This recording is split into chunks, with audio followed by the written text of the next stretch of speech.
13장 로마서 13장 1절부터 7절 말씀입니다.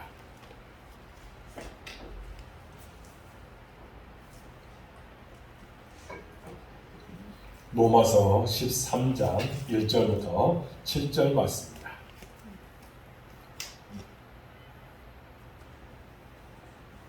함께 교독하겠습니다. 각 사람은 위에 있는 권세들에게 복종하라. 권세는 하나님으로부터 나지 않음이 없나니 모든 권세는 다 하나님께서 정하신 바라. 그러므로 권세를 거스르는 자는 하나님의 영을 거스르니 거스르는 자들은 하나님을 자책하리라. 다스리는 자들은 선한 일에 대하여 두려움이 되지 않고 악한 일에 대하여 되나니 내가 권세를 두려워하지 아니하려느냐. 선을 행하라. 그리하면 그에게 칭찬을 받으리라. 그는 하나님의 제자가 되어 내게 선을 베푸는 자니라. 그러나 내가 악을 행하고는 두려워하라. 그가 분명히 악을 가리지 아니하였으니 곧 하나님의 제자가 되어 악을 행하는 자에게 진노하심을 따라 공을 찾는 자니라. 그러므로 복종하지 아니할 수 없으니 진노 때문에 할 것이 아니라 양심을 따라 할 것이라. 너희가 권세를 받는 것도 이름을 아니하니라. 그들이 하나님의 일꾼이래 하고는 우리에게 항상 하셨으니라. 7절은 함께 읽겠습니다. 모든 자에게 줄 것을 주되 조세를 받을 자에게 조세를 바치고 관세를 받을 자에게 관세를 바치고 두려워할 자를 두려워하며 존경할 자를 존경하라. 아멘. 수요기도에 나온 여러분들을 사랑하고 축복합니다. 이 시간에 기도할 때에 놀라운 은혜가 넘치게 될 줄로 믿습니다. 또 말씀을 통해서 큰 은혜 받는 귀한 시간이 될 수 있기 바랍니다. 오늘 우리가 말씀을 나누고자 하는 제목은 국가에 대한 성도의 자세에 대한 것을 우리가 함께 은혜를 나누고자 합니다. 오늘 본문은 아주 민감한 말씀을 하고 있습니다. 국가에 대한 문제, 정치에 대한 문제를 다루고 있기 때문입니다. 설교학에서 강조한 것이 뭐냐면 정치에 대한 설교를 하지 말라는 겁니다. 설교학에서는 정치에 대한 이야기를 절대로 하지 말라. 그런 이야기를 합니다. 회중들의 정치 성향이 다 다르기 때문입니다. 어떤 사람은 보수고 어떤 사람은 진보고 이것도 저것도 아닌 사람도 있습니다. 그래서 정치에 대한 설교를 하게 되면 유익한 점보다는 성도의 마음이 분열될 수 있기 때문에 참 조심하라 이렇게 이야기합니다. 그런데 오늘은요 어쩔 수 없이 이 문제를 다루게 됩니다. 로마서를 이제 순서대로 강의하다 보니까 이 문제에 도달했기 때문입니다. 그렇기 때문에 예민한 문제이지만 우리는 성경을 근거로 국가와 정치 문제에 골격을 세운 다음에 우리는 말씀대로 살아가는 우리가 되어야 될 줄로 믿습니다. 우리는 말씀대로 살면 됩니다. 말씀대로 살면 되는데 자꾸만 우리가 이 말씀대로 살지 않기 때문에 문제인 것입니다. 오늘 1절 말씀을 우리 한 목소리로 다시 한번 읽겠습니다. 시작. 각 사람은 위에 있는 권세들에게 복종하라. 권세는 하나님으로부터 나지 않음이 없나니 모든 권세는 다 하나님께서 정하신 바라. 아멘. 이 말씀을 읽고 보는 순간 여러분은 어떤 마음이 드십니까? 여러분들은 이 말씀을 딱 보는 순간 어떤 마음이 든가요? 기분이 좋습니까? 기분이 좋습니까? 아니면 뭔가 모를 답답함을 느낍니까? 어때요? 기분이 좋나요? 기분이 좋은 사람은 참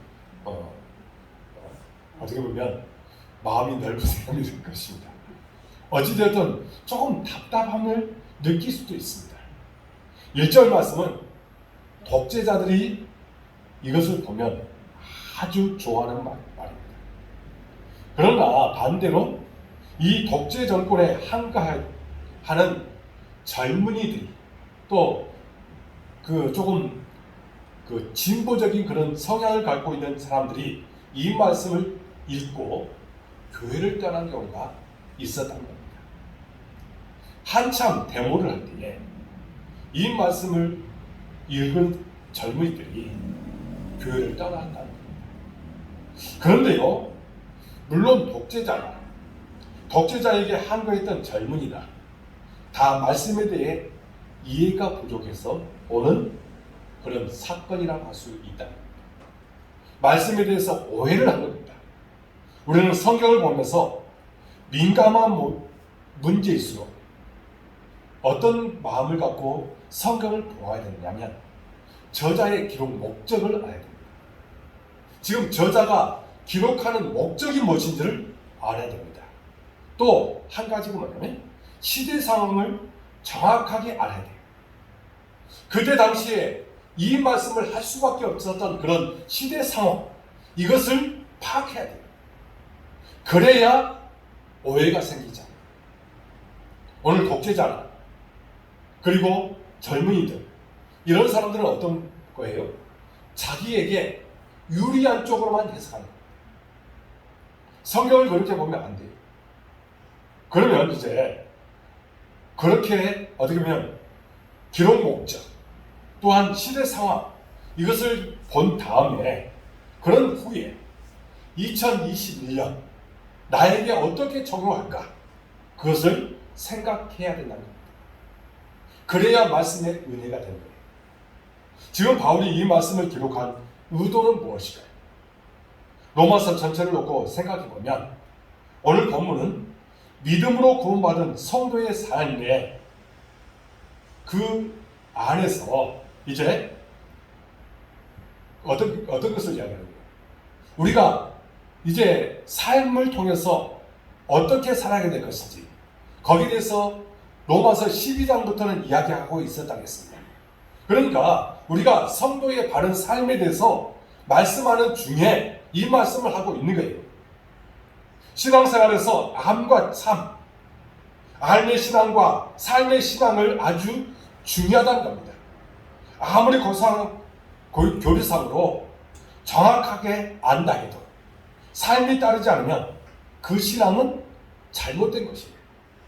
또 반대로 아무리 훌륭한 삶을 산다고 해도 이 사람이 교리적으로 문제가 있으면 이 사람은 문제 있는 사람이에요.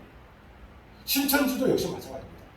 여러분, 신천지가 아무리 착한 일을 한다 할지라도 교리상으로 문제가 있잖아요. 그렇기 때문에 그것은 이단이고 사입이에요. 그런 것을 우리에게 말하고 있는 것입니다. 그래서 바울은 로마서 1장에서 11장까지 무엇을 이야기합니까? 교리에 대해서 이야기합니다. 교리의 핵심이 뭐예요? 교리의 핵심, 이신, 칭입니다. 그러니까 죄인인 내가 나의 죄를 대속해서 십자가에 돌아가신 예수님을 믿음으로 구원받게 되었다. 구원받은 우리를 성령님께서 도와주심으로 주님을 닮아가는 제자로서 성숙한 모습으로 나아가야 된다. 이렇게 이야기하는 것이 로마서 1장에서 11장까지의 내용입니다. 그리고 난 후에 12장에서는 뭐예요? 구원받은 성도가 자신을 어떻게 관리해야 하고, 또 예배자로서 어떻게 예배하고, 교회 공동체를 위해서 어떻게 봉사하며, 사회생활을 어떻게 해야 될 것인지, 또 오늘 말씀처럼 우리가 세상 속에서 또 권세들에게 어떻게 행해야 될 것인지, 국가를 향해서 우리가 어떻게 행동해야 될 것인지, 거기에 대해서 말씀하고 있는 것입니다. 국민으로서 어떻게 생활해야 되는지 오늘 말씀을 통해서 우리에게 분명하게 말하고 있는 것입니다. 지금 바울은 21세기 대한민국에 있는 성도들을 향해서 그것을 염두에 두고 기록하지 않았습니다. 우리 기독교인들, 특별히 우리 2021년도로 살아가고 있는 우리 복된 교회 성도들을 염두에 두고 기록하지는 않았습니다. 바울의 머릿속에 지금 무엇이 마음속에 있는 거예요? 머릿속에 있는 거예요? 누구에게 지금 이 말씀을 쓰고 있습니다. 예? 로마 교인들에게 쓰고 있습니다. 그런데 이 로마 교인들의 그 모든 특징이 뭐냐면 이 사람들은 다 유대인들이에요. 물론 로마의 압제에서 그 로마 사람들도 있긴 있어요. 그러나 지금 사도 바울이 염두에 두고 기록하고 있는 사람들은 거의 대부분이 로마에 있는 유대인들입니다. 유대인들.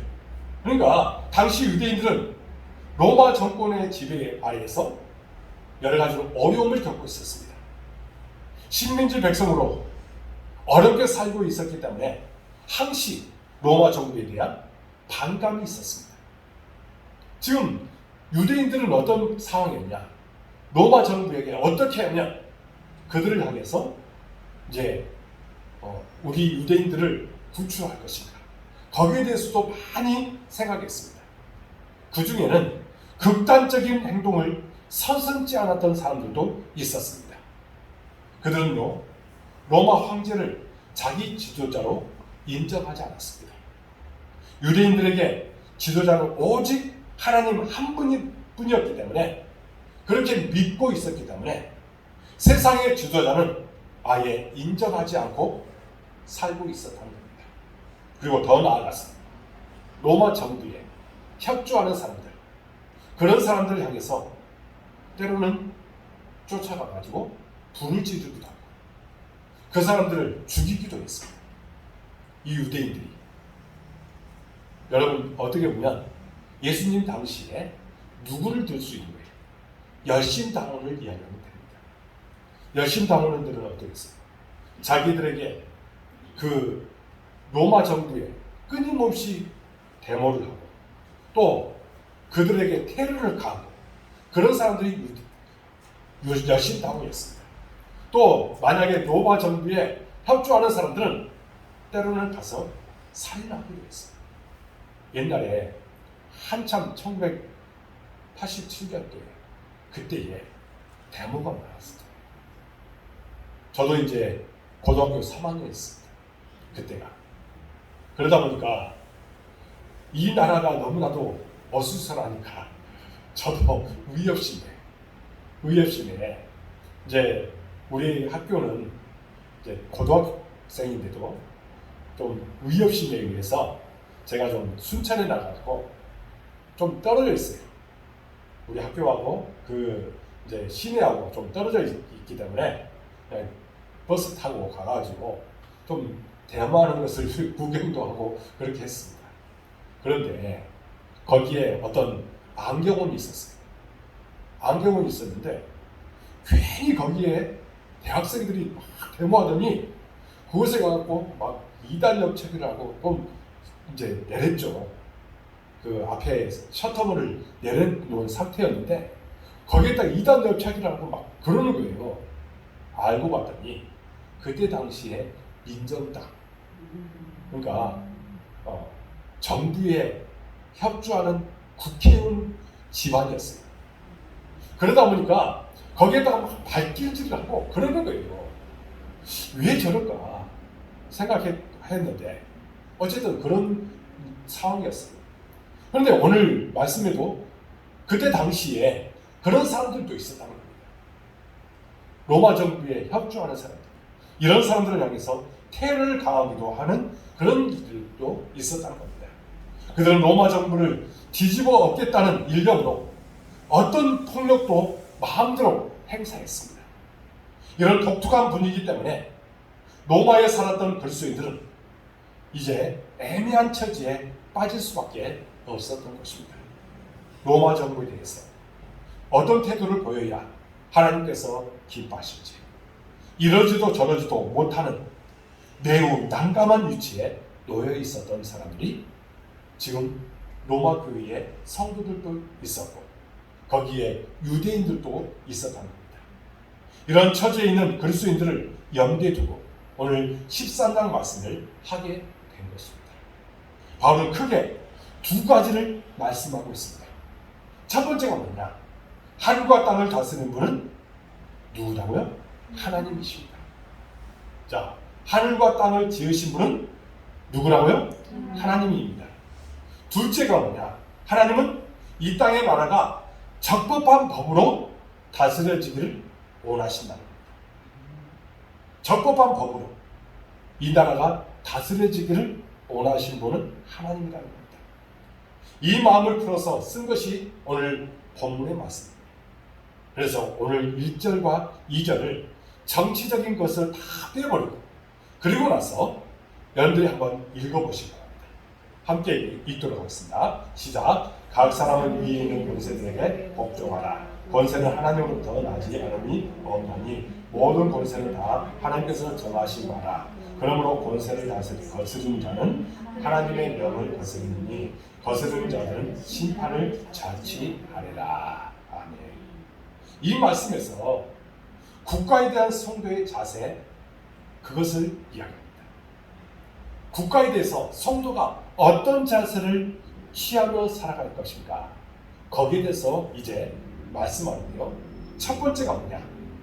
통치자들의 권위를 존중하라는 겁니다. 한번 따라하겠습니다. 통치자들의 권위를 존중하라. 통치자들의 권위를 존중하라고 하는 이유는 뭐냐면 권세가 하나님으로부터 왔기 때문이고, 그리고 권세를 거스르는 것은 그를 임명한 하나님을 멸시하는 것이기 때문입니다. 그러니까 이 권세를 누가 준 거예요? 하나님께서 주셨다는 겁니다. 기본적으로 이런 마음을 갖고 살아가야 한다는 거예요. 그리고 이것을 임명한 하나님을 만약에 거기에 거스르게 되면 그 하나님을 멸시하는 것과 같다는 겁니다. 고로 위에 있는 권세들에게 복종하라는 겁니다. 지금 우리는 권위를 인정하지 않는 그런 사회에서 살고 있습니다. 그렇잖아요. 권위를 인정하지 않습니다. 위에 있는 권세들에게 복종하라는 말에 알레르기 반응을 보이는 사람들이 우리들입니다. 그렇잖아요. 이런 이야기를 왜 하느냐? 반발하고 그렇게 살아가는 사람들도 분명히 있습니다. 물론 그런 분들의 생각에 일리가 있습니다. 지금은 권위를 가졌다고 해서 하고 그렇게 하는 시대는 이미 지났습니다. 그래서 목회자들도 옛날에는 목회자가 권위 있고 막 그렇게 했는데 지금은 그럴 필요가 없어요. 똑같이 하나님을 섬기는 사람 아닙니까? 그러니까 그런 권위적인 것, 물론 목사님이 좀 권위 없게 행동하면 안 되겠죠. 가볍게 행동하면 안 되겠죠. 그러나 너무 권위를 내세우는 그런 분은 별로 요즘에는 그렇게 많이 따라가지 않습니다. 어쨌든 그렇다고 해서 권위를 가졌다고 해서 많은 시대가 지났습니다. 그러나 우리는 하나님의 말씀에 근거한 삶을 살아야 된다는 겁니다. 여러분, 하나님의 말씀에 근거해서 살아가는 우리가 되어야 될 줄로 믿습니다. 성경은 정부와 권세자들을 대하는 태도를 다른 곳에서도 분명히 말씀하고 있다는 겁니다. 디모데전서 2장 1절에서 2절에 보면 이런 내용이 나와요. 그러므로 내가 첫째로 권하노니 모든 사람을 위하여 간구와 기도와 도고와 감사를 하되 임금들과 높은 지위에 있는 모든 사람을 위하여 하라. 이는 우리가 모든 경건과 단정함으로 고요하고 평안한 생활을 하려 합니다. 그러니까 누구를 위해서 기도하라는 거예요? 임금들과 높은 지위에 있는 사람들을 위해서 기도하라는 거예요. 왜? 우리의 평안한 생활을 위해서. 디모데전서에 그렇게 말하고 있습니다. 그리고 디도서 3장 1절에 보면 너는 그들로 하여금 통치자들과 권세 잡은 자들에게 복종하며 순종하며 모든 선한 일을 행하기를 준비하게 하며라고 했습니다. 그리고 베드로전서 2장 13절에서 14절에 보면 인간의 모든 제도를 주를 위하여 순종하되 혹은 위에 있는 왕이나 혹은 그가 악행하는 자를 징벌하고 선행하는 자를 포상하기 위하여 보낸 총독에게 하라라고 했습니다. 내용은 오늘 본문과 같다는 겁니다. 통치자들, 권세 잡은 자들에게 복종하고 순종하라는 것입니다. 왜 그렇습니까? 그 권위를 하나님이 주셨기 때문이라는 거예요. 하나님이 그 권세를 주셨습니다.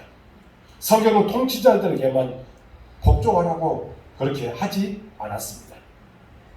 자녀들에게, 부모에게 순종하고 복종하라고 했습니다. 성도는 교회의 권위에 어떻게 해요? 순종하고 복종하라고 성경은 이야기합니다. 또 고용자는 고용주에게 순종하고 복종하라고 말합니다.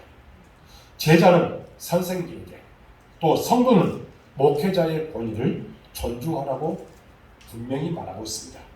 이것이 성경의 법칙입니다. 예수님도 통치자의 권위를 인정했습니다. 우리가 잘 알다시피 예수님도 통치자의 권위에 거기에 대해서 인정했습니다. 헤롯 왕이 예수님께 사람을 보내서 세금 문제에 관해서 물어봤습니다. 그때에 예수님께서는 뭐라고 말씀하셨어요? 가이사의 것은 가이사에게, 하나님의 것은 하나님에게 바치라, 이렇게 말씀하셨습니다. 그리고 빌라도 앞에서 신문을 받을 때도 통치자와 권위를 인정해 주었습니다. 요한복음 19장 10절에서 11절에 보면 이런 말씀이 나옵니다. 빌라도가 이르되 내게 말하지 아니하느냐, 내가 너를 놓을 고난도 있고 십자가에 못 박을 고난도 있는 줄 알지 못하느냐. 예수께서 대답하시되 위에서 주지 아니하셨더라면 나를 해할 고난이 없었으니 그러므로 나를 내게 넘겨준 자의 죄는 더 크다 하시니라 했습니다.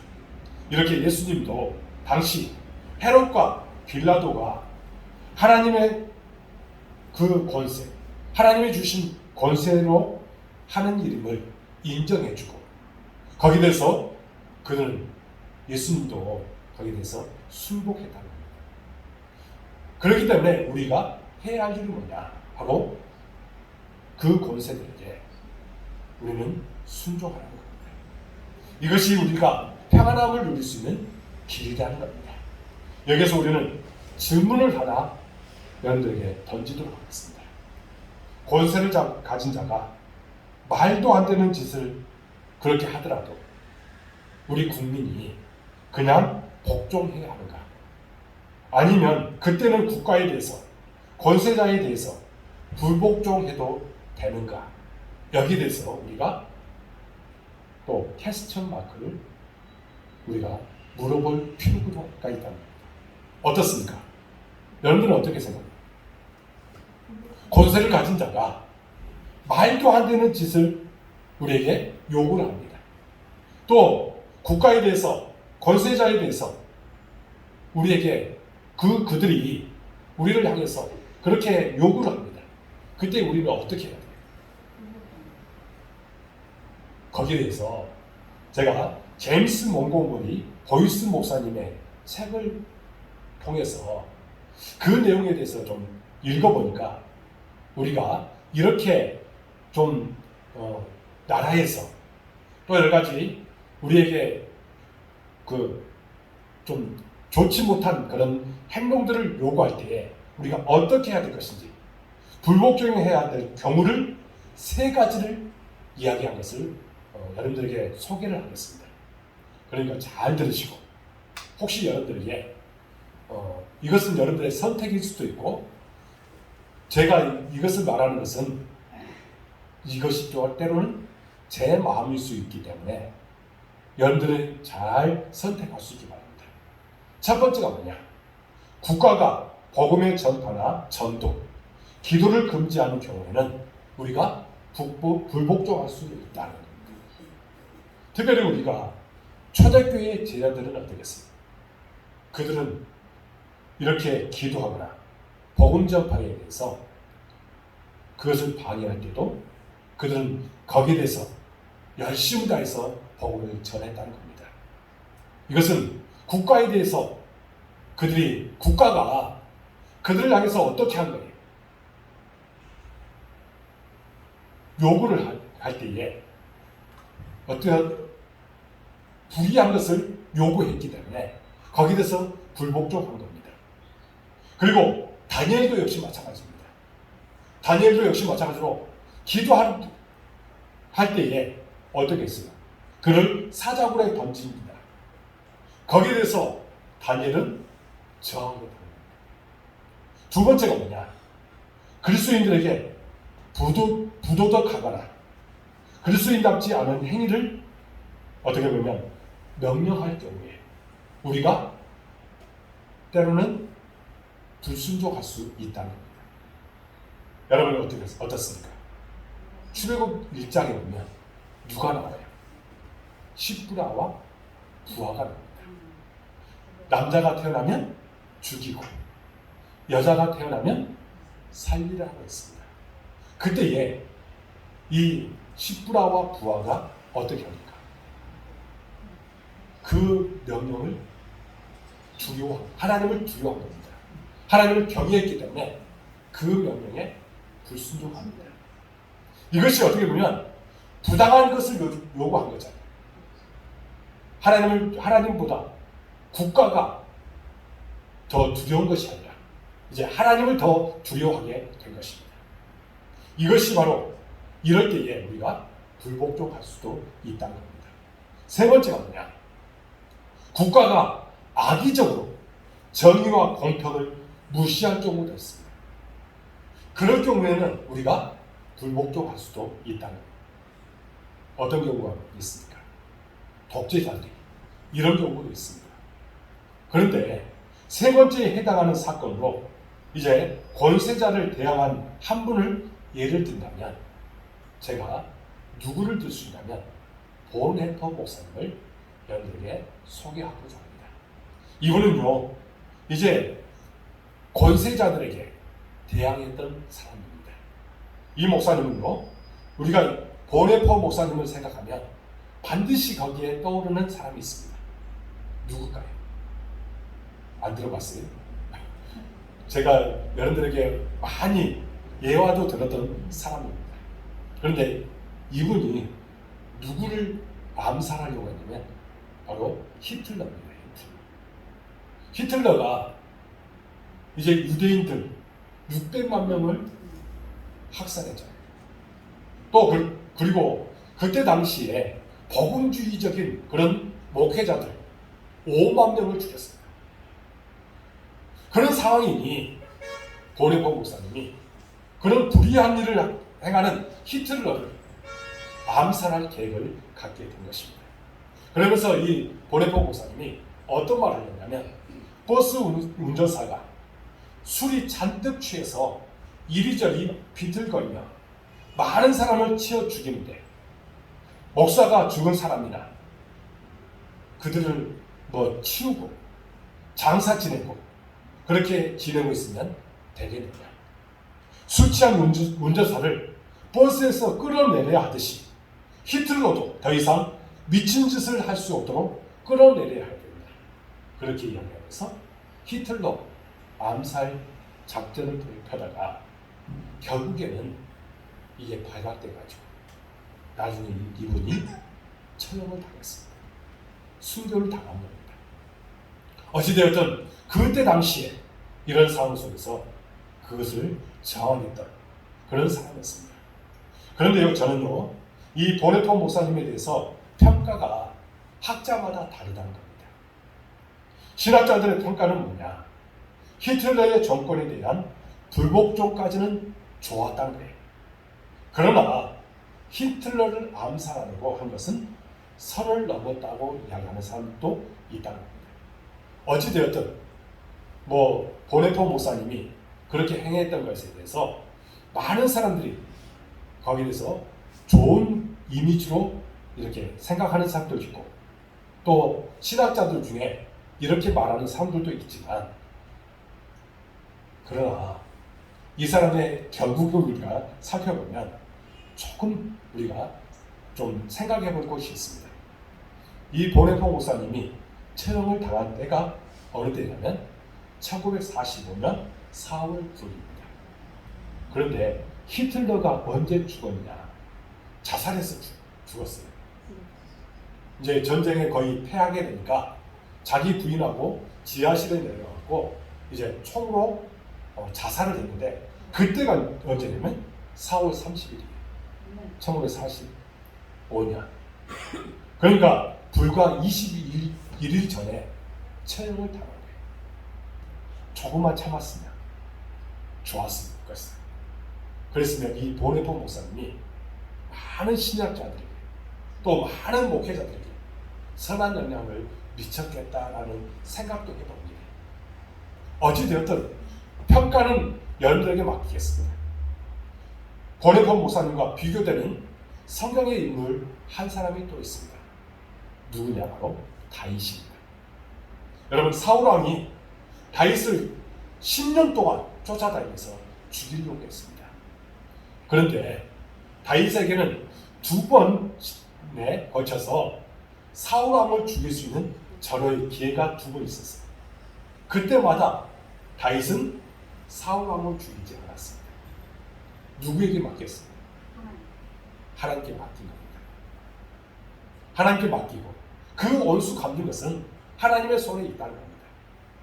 그래서 제가 보네포 목사님에 대한 것도 평가를 유보하는 것은 뭐냐면, 이 목사님이 만약에 그 모든 것을 하나님께 맡겼다고 하면 조금 더 아쉬움이 있어요. 좀 더 살았더라고 하면 이분이 많은 목회자들에게 정말 좋은 영향을 미쳤겠다라는 생각도 해봐요. 어찌되었든 그런 상황 속에서 우리가 어떻게 행동할 것인가? 국가에 대한 성도의 첫 번째 자세는 통치자의 권위를 존중하는 것입니다. 길가에서 생각했습니다. 그 이유는 지금도 중요하기 때문입니다. 가정에서, 학교에서, 교회에서, 사회에서, 국가에서 우리가 적용해야 될 문제이기 때문입니다. 우리는 통치자들의 권위를 존중해야 합니다. 혹여 통치자들이 잘못된 짓을 하더라도 여러분, 불복종 운동을 하되 그의 생명은 하나님의 손에 맡기는 것이 오히려 유익하다는 겁니다. 여러분, 하나님의 손에 맡기십시오. 하나님께서 다 책임지십니다. 김정은도 하나님의 손에 맡기십시오. 여러분들이 뭘 하려고 하지 마시고, 우리는 어떻게 해요? 때로는 불복종 운동을 할 수도 있어요. 그러나 우리는 하나님의 손에 맡기면 됩니다. 하나님의 손에 맡기면 하나님께서 다 책임지십니다. 우리가 출애굽기를 통해서 알 수 있는 것이 뭐예요? 모든 것은 다 하나님께서 이끌어 가시는 거예요. 그런데 모세를 하나님께서 들어 쓰실 뿐이에요. 하나님의 그 일에 모세가 쓰임받을 뿐입니다. 그렇기 때문에 우리들도 역시 마찬가지예요. 하나님 손을 맡기고 내가 하나님 그 뜻에 온전하게 순종하겠습니다. 그렇게 하면 나가면 되는 겁니다. 그때 하나님께서 모든 것을 책임져 주시는 것입니다. 두 번째 우리가 생각해 볼 것이 있습니다. 국가에 대한 성도의 자세. 두 번째가 뭐냐면 국가의 법에 순종하는 겁니다. 여러분, 국가의 법에 순종하며 나가는 우리가 되라는 겁니다. 여러분, 오늘 그 말씀이 3절에서 5절까지의 말씀입니다. 국가를 위해서 일하는 사람들도 하나님께 그 직분을 위임받은 자로서 선을 위해서 일하기 때문에 그들이 힘차게 일하도록 선한 일을 우리가 많이 하는 것입니다. 신앙인이 악한 일을 함으로 그들을 두려워하지 말라는 것입니다. 그럴 때 하나님께서 우리의 모든 것을 이끌어 주시는 것입니다. 여러분, 국가와 국민을 위해서 일하는 자들은 누구입니까? 바로 공무원들이죠. 교사나 군인들이나 소방관이나 경찰이나 의료인들. 요즘 코로나 시대에 의료인들이 얼마나 고생합니까? 그런데 그들에게 우리가 그저 그들의 권위를 인정해 줄 줄 아는 그런 사람이 되라는 겁니다. 그들의 지도에 순종하고 그들이 인정하는 선한 사람이 되라는 겁니다. 뉴스를 통해서 자주 봅니다. 경찰, 소방관, 의료인들을 여러분들 보시기 바랍니다. 물론 월급을 받고 그들이 일을 합니다. 그러나 그들의 삶은 헌신적이라고 할 수 있습니다. 그들이 인정할 만한 선한 일을 많이 하고 그들도 기독교인을 인정하는 그런 사이가 되도록 우리가 협조하고 그렇게 살아갈 때에 그 안에서 하나님의 뜻이 나타날 줄로 믿습니다. 마지막으로 국가에 대한 성도의 자세 세 번째가 뭐냐면 국민의 의무를 다하는 겁니다. 특별히 세금 내는 문제. 물론 요즘에 그 문재인 정부 들어서 상당히 이 세금이 너무 많이 과도하게 이렇게 지금 납부하라고 그렇게 때리고 있어요. 그래서 많은 사람들이 지금 어려움을 겪고 있습니다. 좀 그런 부분에서 좀 이 문재인 정부가 좀 잘했으면 좋겠어요. 어찌됐든 자영업자들이나 많은 사람들이 어렵게 하면 안 되잖아요. 어찌되었든 이런 세금 문제까지도 하나님께서 우리에게 뭐라고 얘기해요? 거기에 대해서 의무를 다하라. 물론 우리가 다 하고 있기 때문에 국가가 지금 잘 돌아가고 있습니다. 이런 문제까지도 하나님께 맡기시고 이를 위해서 최선을 다하는 우리가 될 줄로 믿습니다. 이제 말씀을 맺고자 합니다. 오늘 말씀은 바울 시대가 지금 우리에게 유효하다는 겁니다. 우리나라에 복음이 전해진 지 137년 만에 기독교가 제1의 종교가 되었습니다. 그렇게 한 이유가 있습니다. 그래도 이 기독교가 국가에 대해서 많은 일들을 행했다는 겁니다.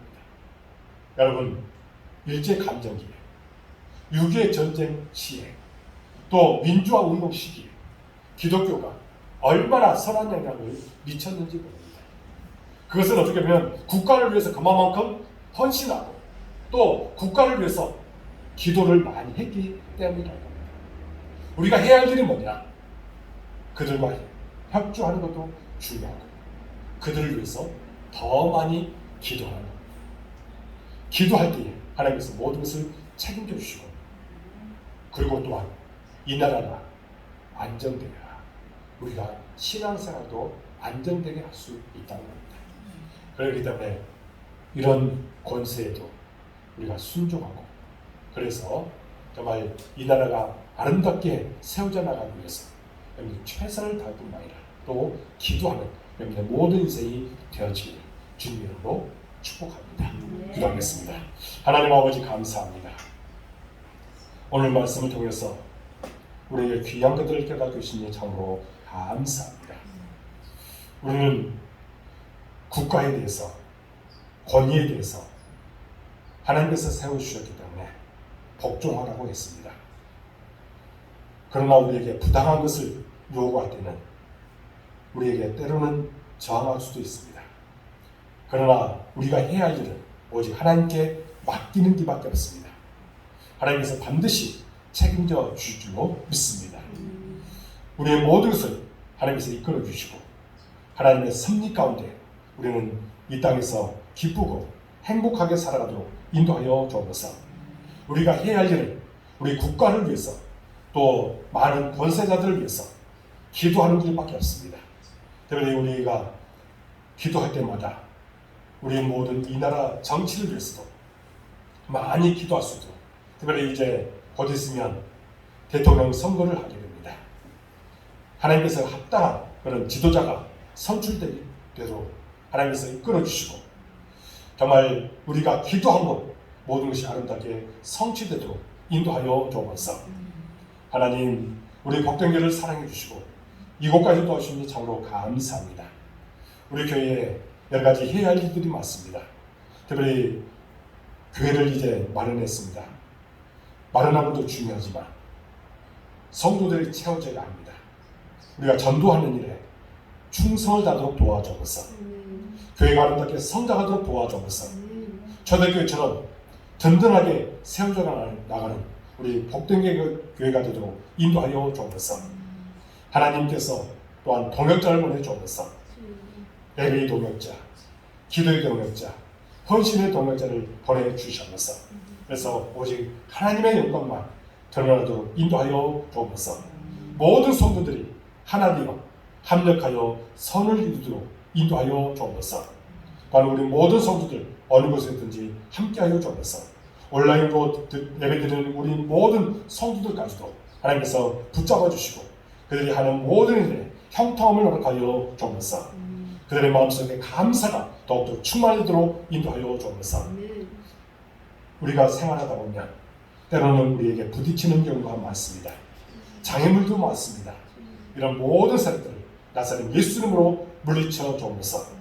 그리고 오직 우리는 승리하며 나가도 인도하여 주옵소서. 믿음으로 신앙으로 승리하는 삶을 사도록 이끄시고 축복하여 주옵소서.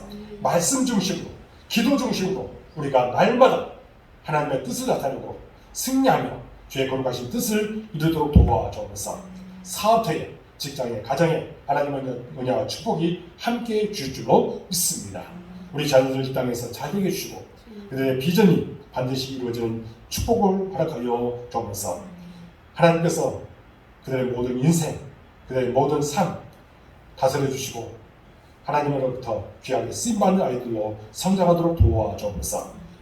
코로나19 속기 종식되고 맙니다.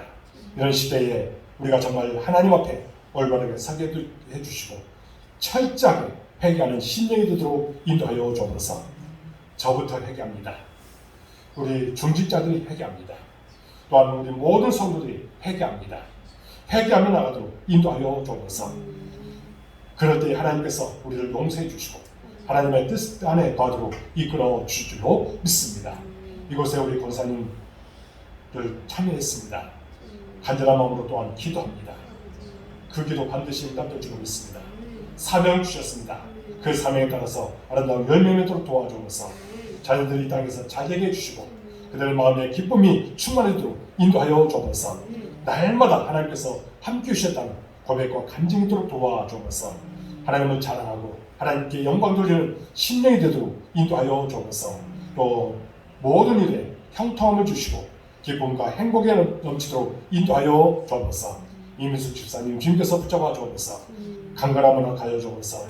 건강케 하여 주옵소서. 주님께서 늘 함께해 주시고 정말 하나님과 날마다 동행하는 삶이 되도록 인도하여 주옵소서.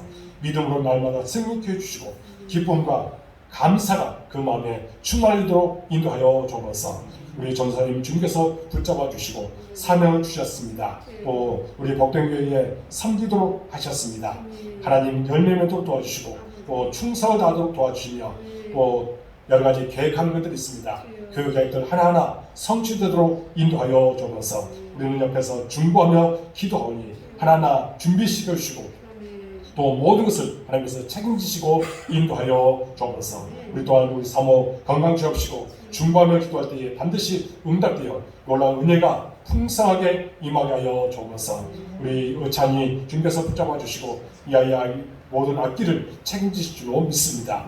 비전이 온전히 이루어질 줄로 믿습니다. 기쁨이 넘치도록 인도하여 주옵소서. 이제 돌아가는 가운데 함께해 주시고 언제나 하나님의 놀라운 사랑이 우리 위에 풍성하게 임하게 하여 주옵소서.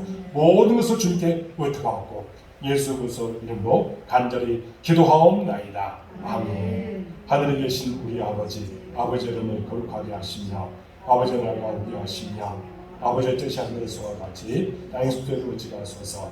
오늘 우리에게 영원한 시를 주시고 우리가 우리에게 잘못한 사람을 용서해 준 것 같이 우리를 용서하여 주시고 우리를 시험에 빠지지 않게 하시고 악에서 구하소서. 나라와 권능과 영광이 영원히 아버지의 것입니다. 아멘.